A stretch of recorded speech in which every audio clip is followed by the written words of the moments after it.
रविंद्रनाथ टैगोर हिंदुस्तान के एक मशहूर कौमी रहनुमा, एक मुफक्किर, दानिश्वर और एक मशहूर बंगला ज़ुबान के अदीब गुजरे हैं।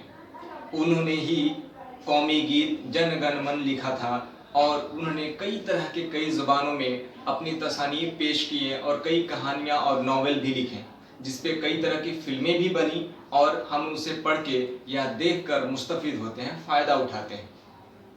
और हमारी निसाब यानी छठी जमात में भी एक मजमून शामिल है जिसका नाम है काबली वाला। नाजरीन अस्सलाम वालेकुम, आदाब। मैं यार मोहम्मद अंसारी और आप देख रहे हैं अंसारी सर ऑनलाइन क्लासेस। दरअसल काबली वाला की जो कहानी है वो रविंद्रनाथ टैगोर की लिखी हुई एक मशहूर मारूफ कहानी है जिसपे एक फिल्म भी बन चुकी है। काबली वाले में एक मेवा बेचने वाले की किरदार दिखाई गई है और उसके साथ में एक छोटी बच्ची का भी किरदार जिसका नाम मुन्नी है। दरअसल इस कहानी में अखलाकी नज़रियात पेश की गई हैं, दिली जज्बात दिखाई गई है कि जब एक बेटी को, एक लड़की को वो अपनी बेटी की तरह देखता है और उसमें तमाम तर खूबियाँ अपनी बेटी की पाता है और वो उसको देख के एहसास करता है कि मेरी भी बेटी इसी तरीके की होगी। तो ये काबली वाले की कहानी आपके दरमियान पेश करेंगे इस वीडियो के हवाले से, और इस सबक के मुतालिक जो भी मुश्किल चीज़ें हैं या तमाम तर सवालात के जवाबात हैं वो भी आपको इसमें देखने को मिलेगा। तो आइए सिलसिलेवार तरीके से मैं पहले बता दूं कि इस वीडियो के हवाले से आप क्या देख पाएंगे। तो मजमून जो है काबली वाला, सबसे पहले जैसा कि मैंने बताया उस मजमून का आप हमारे तहरीरी शक्ल में आप हमारे नोट्स के हवाले से वीडियो में ही आप उसका खुलासा देखेंगे। मुख्तसर तौर पे उस कहानी को समझने का मैंने कोशिश की है समझाने की। इसके अलावा मुश्किल अल्फाज के मानी हैं, तमाम सवालात व जवाबात दिए गए हैं, खाली जगहों को पुर करना है, अल्फाज को जुमलों में इस्तेमाल करना है, ज़िद बनाना है, माफ़ करिएगा वाहिद से जमा बनाने के लिए दिया गया है, और कुछ अमली सरगर्मियाँ जिसको शैक्षणिक गतिविधि कहा जाता है, लर्निंग आउटकम्स, यानी अपने क्लास में, दर्जे में किस तरीके से इसको और खूबसूरत तरीके से सबक को याद करा सकते हैं उसके हवाले से भी दी गई है। तो ये हमारे तलबा व तालिबात और उस्ताद से गुजारिश है कि ये वीडियो बेहद खास होने वाला है। आप इसके लिंक को शेयर कर दीजिएगा ताकि ये वीडियो और लोगों तक भी पहुंच सकें, और अगर अच्छा लगे तो लाइक करेंगे।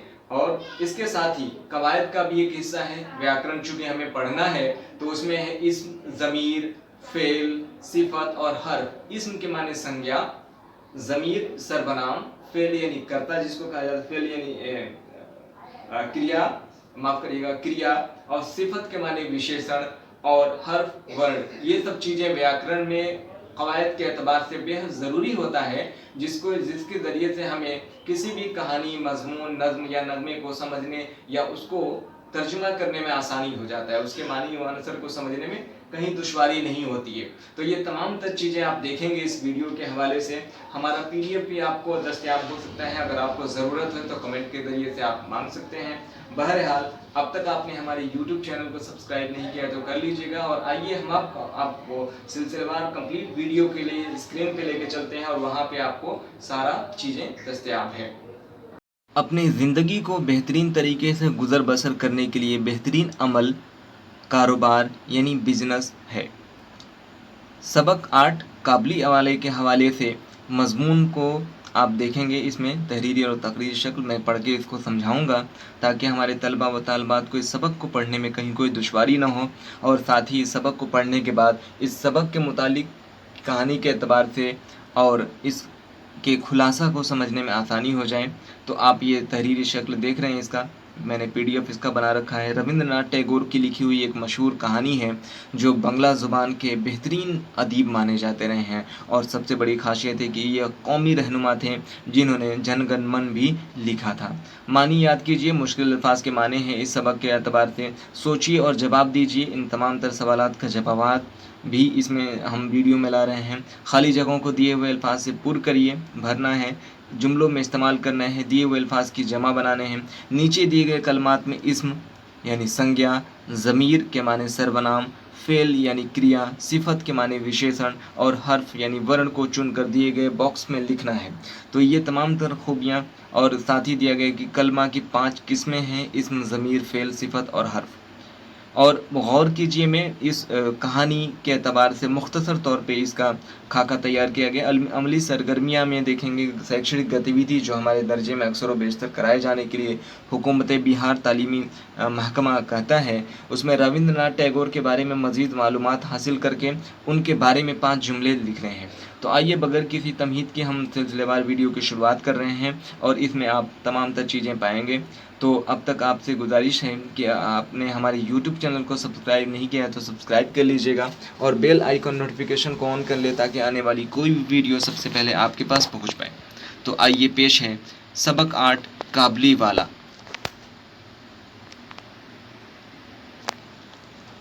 मेरी 5 बरस की बच्ची जिसका नाम मुन्नी है घड़ी भर भी खामोश नहीं रहती है।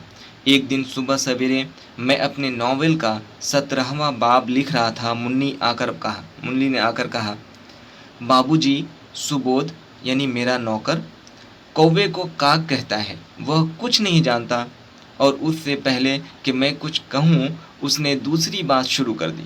देखिए बाबूजी, भोला कहता है आसमान में हाथी अपने सूंड से पानी बरसाते हैं। भोला ऐसी ही झूठी बातें करता है। मैंने हंसकर मुन्नी से कहा, मुन्नी तो भोला के सामने जाकर खेल, मुझे इस वक्त काम करना है। मेरा घर सड़क के किनारे है।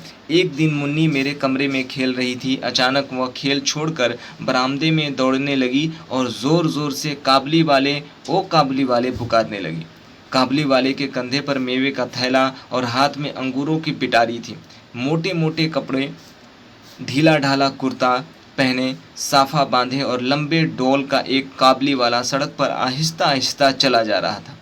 मुन्नी की आवाज़ सुनकर हंसमुख काबली वाले ने घूम कर देखा। मुन्नी घबरा गई और उस काबली वाले को फाटक में अंदर आता देखकर भाग गई। इसलिए कि मुन्नी की माँ ने कहा करती थी कि काबली वाले बच्चों को थैले में डालकर ले जाते हैं। मैंने मुन्नी का खौफ दूर करने के लिए उसको अंदर से बुलाया। काबुली वाला अपनी झोली से किशमिश निकालकर मुन्नी को देने लगा। मुन्नी किसी तरह लेने पर राज़ी न हुई। उसका शुबह और भी बढ़ गया। वह डर कर मुझसे लिपट गई। काबुली वाले से मेरा तारुफ इस तरह हुआ। मैं एक रोज़ किसी ज़रूरी काम से बाहर जा रहा था। दरवाजे पर देखा कि मुन्नी उस काबुली वाले से बड़े मज़े से बातें कर रही थी। वह बादाम और किशमिश लिए हुए थे। मैंने काबुली वाले से कहा, ये सब क्यों दिया, अब मत देना। ये कहकर मैंने जेब से अठन्नी निकालकर काबुली वाले को दी। उसने बिला झिझक अठन्नी लेकर जेब में डाल दी।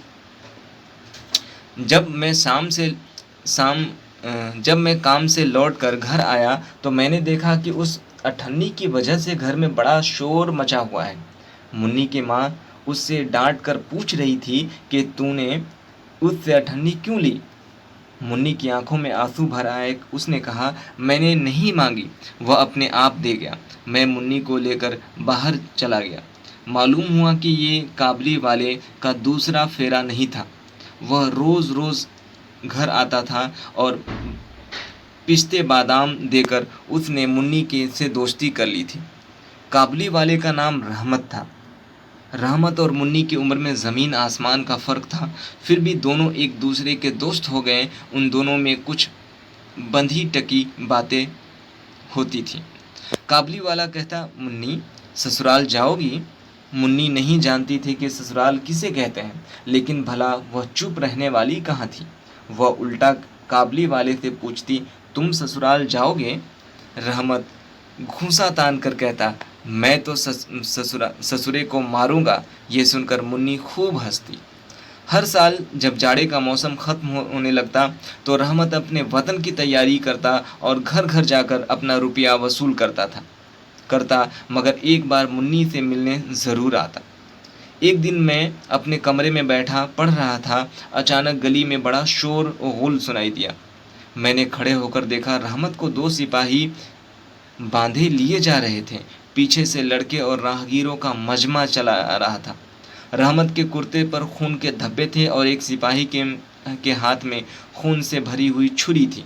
मैं भागकर गया और सिपाहियों को रोककर पूछा, क्या बात है?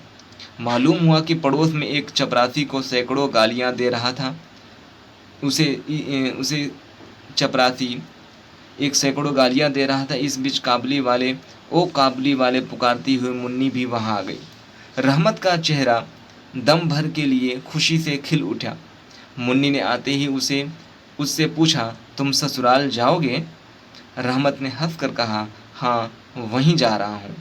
उसने देखा कि इस जवाब से मुन्नी को हंसी आ गई। तब उसने घूंसा दिखाकर कहा, मैं ससुरे को मारता तो ज़रूर, लेकिन क्या करूं, मेरे हाथ बंधे हुए हैं। कुछ दिनों के बाद इस जुर्म में रहमत को 7 साल की सज़ा हो गई। उस वाक़ये के बाद कई दिन गुजर गए। मुन्नी काबले वाले को भूल गई। मुन्नी बड़ी हो गई और फिर उसकी शादी भी तय हो गई। आखिरकार शादी की तारीख आ पहुंची। मेहमानों से घर भरा हुआ था। मैं अपने कमरे में बैठा कुछ काम कर रहा था। अचानक उस वक्त रहमत वहां आ गया। पहले तो मैं उसको पहचान न सका, लेकिन उसकी हंसी से समझ गया कि रहमत है। मैंने पूछा, क्यों रहमत, कब आए? कल ही शाम को जेल से छूटा हूँ। मैंने कहा, आज तो मैं बहुत मसरूफ़ हूँ, फिर कभी आना। वह उदास होकर जाने लगा, लेकिन फिर हिचकिचाते हुए बोला, बाबूजी, मुन्नी कहाँ है? मैंने कहा, आज घर में काम है, मुन्नी से भी मुलाकात न होगी। वह उदास हो गया। अच्छा बाबूजी, सलाम, कहकर जाने लगा। मुझे जैसे धक्का सा लगा। जी चाहा कि उसको बुलाऊं। इतने में देखा कि वह खुद ही वापस आ रहा है। वापस आकर उसने कहा, ये कुछ किशमिश बादाम मुन्नी के लिए लाया था, उसको दे दीजिए। मैंने उसकी कीमत अदा करनी चाहिए। तब उसने मेरा हाथ पकड़ लिया और कहा, आपकी मेहरबानी मैं कभी नहीं भूल सकता। मुझे कीमत न दीजिए बाबूजी। मुन्नी जैसी मेरी भी बेटी है, इसीलिए मैं उसके लिए मेवा लाता था और यहाँ सौदा बेचने नहीं आता। इतना कहकर उसने कुर्ते के अंदर से एक मैले कागज़ की पुड़िया निकाली। बड़ी एहतियात से पुड़िया खोलकर मेरे सामने रख दी। उस कागज़ पर एक छोटे से हाथ का निशान था। अपनी बेटी की इस निशानी को छाती से लगाकर रहमत इतनी दूर से मेवा बेचने कलकत्ता आया था। ये देखकर मेरी आंखों में आंसू आ गए। मैं सब कुछ भूल गया। बस ये बात याद रह गई कि मैं भी बाप हूँ और वह भी बाप है। मैंने उसी वक्त मुन्नी को अंदर से बुलाया। मुन्नी शादी के कपड़े और जेवर पहने हुए आई और वह शर्माई शर्माई मेरे सामने खड़ी हो गई। उसको देखकर काबली वाला घबरा सा गया और बात भी न कर सका। फिर उसने हंसकर कहा, मुन्नी, तू ससुराल जा रही है? अब मुन्नी ससुराल के माने समझने लगी थी। उसने शर्मा कर सर झुका लिया। रहमत कुछ सोचकर ज़मीन पर बैठ गया, जैसे उसको एकाएक एहसास हुआ कि उसकी लड़की भी इतने दिनों में बड़ी हो गई होगी। अब इन 8 वर्षों में उसका क्या हुआ कौन जाने, वह उसकी याद में खो गया। रविंद्रनाथ टैगोर। ये बहुत ही मशहूर कहानी काबली वाला है, जिस पे कई फिल्में भी बन चुकी हैं। आइए मुश्किल अल्फाज के माने और इसकी खुलासा देखते हैं अपने नोट्स के हवाले से। काबली वाला सबक 8। रविंद्रनाथ टैगोर। खुलासा है, अहम किरदार। काबली वाले में जो अहम किरदार है वो है रहमत, मेवे का ताजिर यानी मेवे का कारोबारी जो है कलकत्ता में आया हुआ है, ठीक है। और मुन्नी 5 बरस की बच्ची है, वालिद यानी मुसन्निफ हैं और नावल का 17वां बाब यानी अध्याय पढ़ रहे हैं। सुबोध कौवे एक मुलाजिम है, नौकर है, और भोला भी उनके यहाँ नौकर है, ठीक है। दरअसल ये रविंद्रनाथ टैगोर ने खुद एक बाप की हैसियत से इस मजमून को लिखा हुआ है, इस कहानी को तरतीब दिया है। सुबोध का कहना है कि कौवे को काग कहता है ये। भोला, हाथी अपने सूंड में पानी भरकर आसमान से गिराता है तब जिससे बारिश होती है।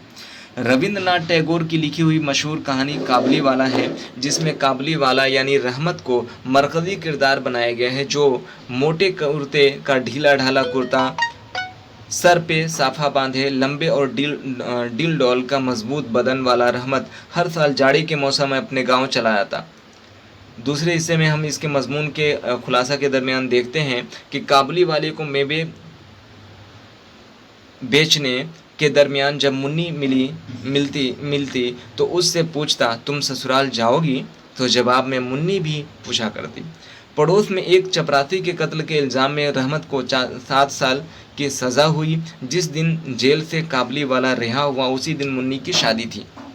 दुल्हन के जोड़े में मुन्नी बेहद खूबसूरत लग रही थी। शादी के लिबास में देखकर काबली वाले को अपनी बेटी की याद आने लगी और अपने जेब से कागज़ का एक टुकड़ा निकाला जिस पर उसकी बेटी के हाथ का निशान था। नम आंखों से उसने कहा कि मैं यहाँ मेवे बेचने नहीं आता, बल्कि मुन्नी की जैसी मेरी भी बेटी है, इसलिए मैं उसके लिए मेवे लाता था। इतना कहकर वह अपनी बेटी की याद में खो गया, गुम हो गया। मानी याद कीजिए, बाब यानी किताब का कोई मुकम्मल हिस्सा, सुबह यानी शक, एहतियात, सोच समझ से सूझबूझ से काम लेना या करना, ज़मीन आसमान का फ़र्क, बहुत बड़ा फ़र्क, मेवा यानी सूखे फल, बादाम, किशमिश, अखरोट वगैरह, साफ़ा यानी पगड़ी, मजमा के माने भीड़, मसरूफ़ यानी काम में लगा हुआ, एकाएक यानी अचानक। आइए अब सोचिए और जवाब दीजिए के हवाले से देखते हैं। मुन्नी कौन थी? तो जवाब है मुन्नी 5 बरस की एक बच्ची थी। दूसरा सवाल है मुन्नी ने बाबूजी से सुबोध की क्या शिकायत की? तो जवाब है मुन्नी ने बाबूजी से सुबोध की ये शिकायत की कि वह कौवे को काग कहता है। ठीक है। तीसरा सवाल है काबली वाले को देखकर मुन्नी क्यों घबरा गई? जवाब काबली वाले को देखकर मुन्नी इसलिए घबरा गई कि उसकी माँ उससे कहा करती थी कि जब कोई ढीला ढाला मोटा कपड़ा पहने हुए और पीठ पर थैला लिया हुआ आए तो वह बच्चों को बोरे में भरकर ले जाता है। काबली वाले को जेल क्यों भेजा गया? जवाब है काबली वाले को जेल पड़ोस में रहने वाले चपरासी के कत्ल के इल्ज़ाम में भेजा गया। पांचवा सवाल है मुन्नी को देखकर काबली वाले को क्या याद आया? जवाब मुन्नी को देखकर काबली वाले को अपनी बेटी की याद आई, चूँकि मुन्नी के जैसे ही उसकी भी एक बेटी थी जिसको घर पर छोड़कर मेवे बेचने के लिए वह अपने वतन से कलकत्ता आया था। खाली जगहों को दिए गए अल्फाज से भरिए। पुर कीजिए काबली वाले से मेरा खाली जगह इस तरह हुआ। तारुफ, काबली वाले का नाम ही है खाली जगह में रहमत था। रहमत घर घर जाकर अपना रुपया खाली जगह करता था तो वसूल। सरदार सर पर बांधते थे साफा। काबली वाला कहता मुन्नी खाली जगह जाओगी ससुराल। इन अल्फाज को जुमलों में इस्तेमाल करिए और अल्फाज है लेन देन, हक, माल, मेवा, चादर। देखिए लेन देन के हवाले से पहला जुमला है दुकानदार सामानों का लेन देन करता था। हक यानी हमें हमेशा हक बात बोलनी चाहिए। माल, कारोबारी माल की ख़रीदारी करते हैं। मेवा के हवाले से जुमला है काबली वाला मेवा बेचा करता था। चादर, हमें साफ़ चादर का इस्तेमाल करना चाहिए। ठीक है। अब है दिए हुए अल्फाज की जमा बनाइए। बात, बातें, बरस का जमा है बरसों, सिपाही का जमा है सिपाहियों, लड़की का जमा है लड़कियों, मेवा, मेवे। नीचे दिए गए कलमात में इस्म, ज़मीर, सिफत और हर्फ को चुनकर दिए गए बॉक्स में लिखिए। मैंने इसको देखिए नाज़रीन, चूँकि हम बारहा जब क़वायद का हिस्सा पढ़ते हैं तो शुरुआती दौर में हमें बहुत सारी मुश्किलात का सामना करना पड़ता है, इसीलिए, और जबकि हम दर्जे में हिंदी के एतबार से बखूबी तौर पर समझ पाते हैं, इसीलिए मैं कोशिश करता हूँ कि हिंदी इंग्लिश वगैरह के ज़रिए से भी उर्दू की समझ पैदा की जा सकती है, रुझान पैदा किया जा सकता है। तो इस्म के माने संज्ञा, ज़मीर के माने सर्वनाम, फ़िल यानी क्रिया, सिफत के माने विशेषण और हर्फ यानी वर्ण।